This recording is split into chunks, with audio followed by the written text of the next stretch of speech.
a major bottleneck. All traffic used to have to drive over the dam, with just one slow lane in each direction, mixed together with thousands of tourists each day trying to get a look at and photos of the dam. After the tragic events of September 11, 2001 occurred, new security measures were introduced to inspect every vehicle that crossed the dam. As you can imagine, this caused even more delays and frustration for truckers, commuters, and visitors. So after being in the plan for a long time, the bridge project was given the go-ahead, and the bypass was created, allowing non-sightseeing traffic to avoid the dam completely.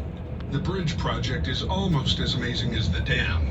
A concrete arch spans the 1,900-foot gap across the canyon, and it sits 840 feet above the Colorado River.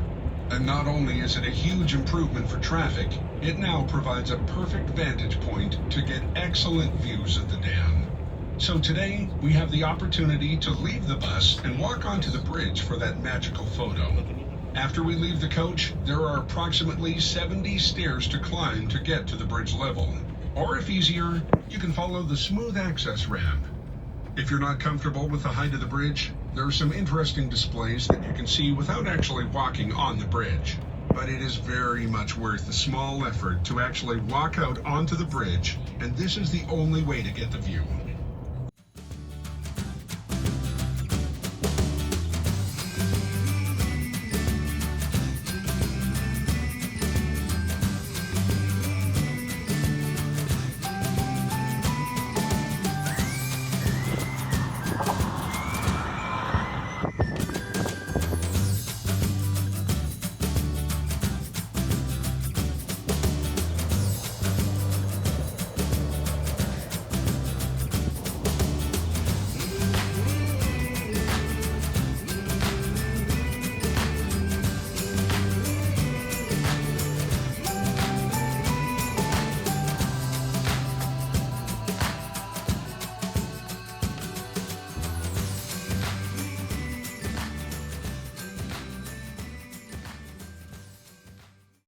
Bridge construction, and a high-line crane system collapsed during a severe thunderstorm, which on its own added over a year to the construction schedule.